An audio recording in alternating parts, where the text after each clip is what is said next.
참 예수님, 지난 한 주간 안녕하셨어요? 설 명절도 잘 새셨지요? 올 한 해도 주님 안에서 더욱 건강하시고 행복하시기를 기도드립니다.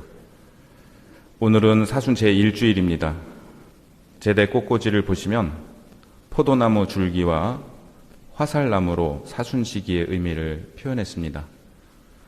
화살나무는 꺾어지기는 하지만 부러지지는 않는다고 하는데요. 갈대가 부러졌다 하여 잘라버리지 않고 심지가 깜빡거린다 하여 등불을 꺼버리지 않는다는 이사야서의 말씀이 떠오릅니다. 우리의 약함을 알고 계시면서도 우리가 절망하지 않고 당신 안에서 다시 일어설 힘을 주시는 주님의 은총을 묵상하게 하는 것 같습니다. 오늘 제1독서에서 창세기의 말씀을 들었는데요. 하나님께서는 노아와 계약을 맺으시고 그 표징으로 무지개를 세우십니다. 무지개 이야기를 작년에 평일미사 강론 때 말씀드린 적이 있습니다. 어떤 남자 대학생이 후배 여학생을 마음에 두고 있었는데요. 동아리 MT 가서 술을 마시다가 여학생의 옆자리에 앉아서 용기를 내어 물었답니다. 너는 나를 어떻게 생각하니? 여학생도 술김에 용기를 냈답니다. 선배, 솔직히 얘기해도 돼요? 그럼. 선배는 술 마시면 무지개 같아요.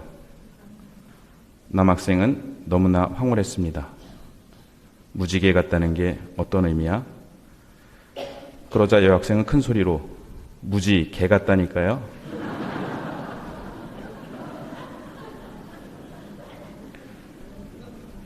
하고 외치고는 자리를 박차고 가버렸답니다. 무지개와 무지개는 띄어쓰기만 있을 뿐인데 너무나 다른 의미네요. 무지개가 하늘과 땅을 이어주듯 우리도 사람과 사람 사이를 이어주는 존재가 되어야겠습니다. 하늘과 땅을 잇는 무지개는 예수 그리스도를 상징합니다. 창세기의 저자들은 전해져 오던 과거의 무서운 홍수 이야기를 신학적으로 해석했는데요. 이것이 노아의 홍수 이야기입니다. 모든 자연 현상을 하느님께서 주관하신다는 전제 아래 왜 이런 일이 일어났을까 하는 궁금증을 이야기의 형태로 표현했는데 후대의 해석은 홍수 자체보다 홍수가 상징하는 정화에 그리고 하느님께서 세상을 멸망시키지 않으신다는 희망에 더 큰 관심을 두게 되었습니다. 하느님께서 노아와 맺으신 계약을 보면 다시는 물이 홍수가 되어 모든 살덩어리들을 파멸시키지 못하게 하겠다고 말씀하시는데 하느님 편에서 어떻게 하시겠다는 말씀만 있고 인간이 지켜야 할 조항은 없습니다.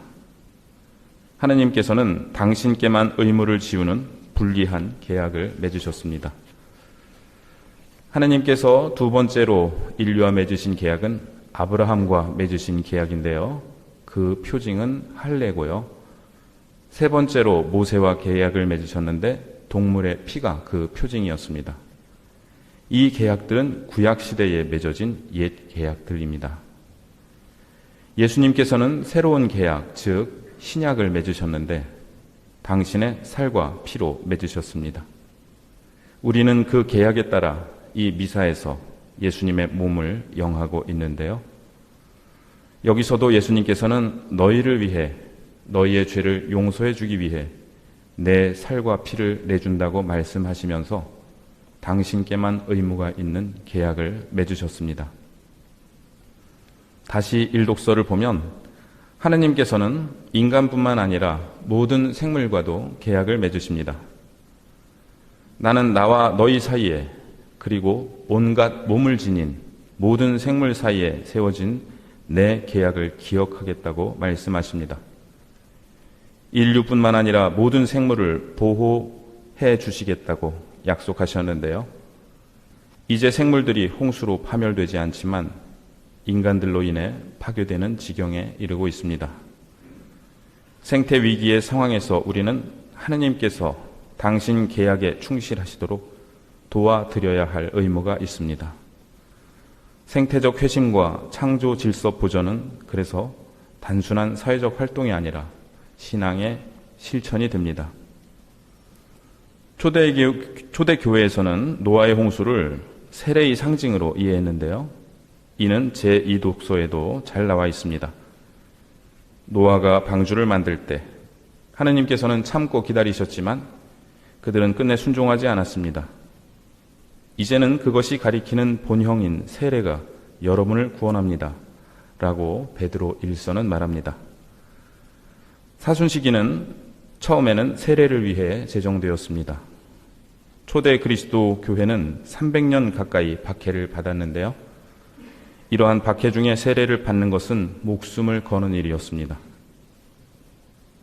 그래서 세례를 준비하는 것은 일생에서 가장 중요한 일이었고 교리 공부는 몇 년간 지속되기도 하였습니다.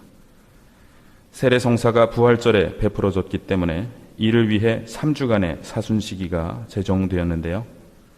이 흔적은 지금도 남아있어서 부활 직전인 사순 제3, 4, 5주일 미사의 독서와 복음은 모두 세례 성사와 관련된 말씀입니다. 또한 부활 성야 때에 세례 서약 갱신을 하게 되는데요. 죄를 끊어버리고 죄의 지배를 받지 않기 위해 악의 유혹을 끊어버리고 죄의 뿌리인 마귀를 끊어버린다는 세례 때의 서약을 갱신하면서 주님 안에서 새로 태어나던 첫 마음을 되새깁니다. 이후 사순시기는 배교와 같은 큰 죄를 지었던 사람들이 다시 교회로 돌아오기를 원할 때 그들에게 명했던 속죄와 참회의 시기로 발전하였습니다. 그런데 우리는 배교를 하지는 않았지만 광야를 걷던 이스라엘 백성처럼 하느님 사랑을 잊고 하느님 외에 다른 것을, 특히 자기 자신을 섬기려는 유혹에 자주 떨어지기에 우리 모두가 죄인이라는 깨달음 안에서 사순시기는 모두를 위한 회개와 쇄신의 시기로 정착되었습니다.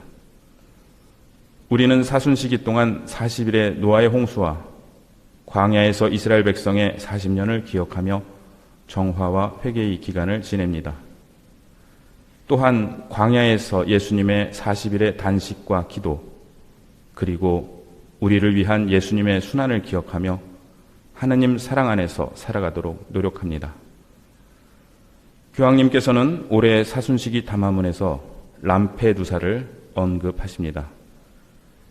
2013년 교황으로 취임하신 후 바티칸 외부의 첫 방문지로 람페두사 섬을 택하셔서 세상을 깜짝 놀라게 하셨습니다. 수많은 난민이 나무로 만든 배와 뗏목으로 바다를 건너다 목숨을 잃고 있는 이 섬을 방문하여 교황님은 하느님께서 우리에게 두 가지 질문을 하신다고 말씀하셨습니다. 하나는 너 어디 있느냐이고 다른 하나는 내 아우는 어디 있느냐입니다.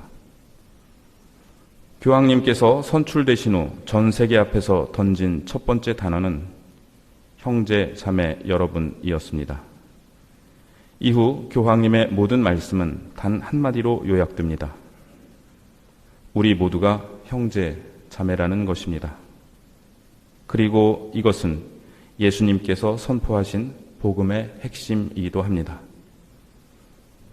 교황님은 11년 전 당신께서 무관심의 세계화에 맞서는 길로 제시한 두 가지 질문이 여전히 제기되고 있다고 말씀하십니다. 너 어디 있느냐? 고통받는 내 아우는 어디 있느냐? 교황님은 담화문에서 이렇게 말씀하십니다. 이제 행동할 때입니다. 사순시기에 행동한다는 것은 또한 멈춘다는 것을 의미합니다. 하느님 말씀을 받아들이기 위해서 기도 안에서 멈추고 착한 사마리아 사람처럼 아파하는 형제, 자매 앞에서 멈추는 것입니다. 이 말씀을 들으며 제게 이런 일이 떠올랐습니다. 제가 토론토에서 공부할 때 한인성당 신부님이 평일 미사를 부탁하신 적이 있습니다. 마침 누군가 차를 빌려주어 운전을 해서 성당에 가고 있었는데 퇴근 시간에 차가 그렇게 막힐 줄 몰랐습니다. 미사에 늦을까 봐 마음이 급해진 저는 좌회전을 해야 하는데 차가 너무나 많기에 일단 직진을 했습니다. 그 다음 신호에서 좌회전을 해야 하는데 거기도 너무나 차가 많아 또 직진을 했습니다. 그때는 내비게이션이 없었는데요. 나중에 지도로 확인해 보니 성당에서 점점 멀어지고 있었습니다. 더 빨리 가려고 했지만 빨리 가면 갈수록 목적지에서 멀어졌고 결국 미사에 늦고야 말았습니다. 중요한 것은 속도가 아니라 방향이라는 말이 제 마음에서 맴돌았습니다. 얼마나 빨리 가느냐가 중요한 것이 아니라 어디로 가고 있느냐가 훨씬 더 중요합니다. 오늘날 문화는 우리를 계속해서 경쟁으로 몰고 가면서 남들보다 뒤처지면 안 된다고 속도만을 강조하는 것 같습니다. 이 사순시기에 교황님께서는 일단 멈추고 우리가 제대로 가고 있는지 방향을 확인하자고 제안하십니다. 기도 안에서 멈추고 아파하는 형제 자매 앞에서 멈춥시다. 가던 길을 잠시 멈추고 하느님 음성에 귀 기울여야 하겠습니다. 너 어디에 있느냐? 내 아우는 어디 있느냐?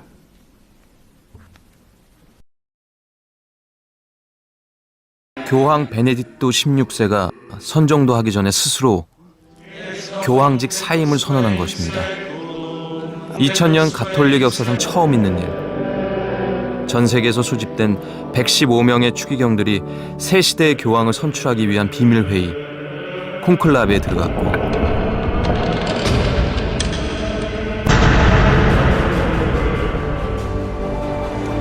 수십만 명의 가톨릭 신자들이 성 베드로 광장을 가득 메운 채 누가 새 교황이 될지를 기다렸습니다. 꼬박 이틀 밤낮을 기다린 끝에야 시스티나 성당 굴뚝에서 흰 연기가 피어올랐고 Annuncio vobis gaudium magnum habemus papam. 드디어 226번째 교황이 그 모습을 드러냈습니다. 아무도 예상치 못했던 남아메리카의 추기경, 가톨릭에서도 소수파에 속하는 예수의 출신, 최초라는 수식어를 여러 개 얻게 된 새 교황 프란치스코였습니다. Fratelli e sorelle, buonasera.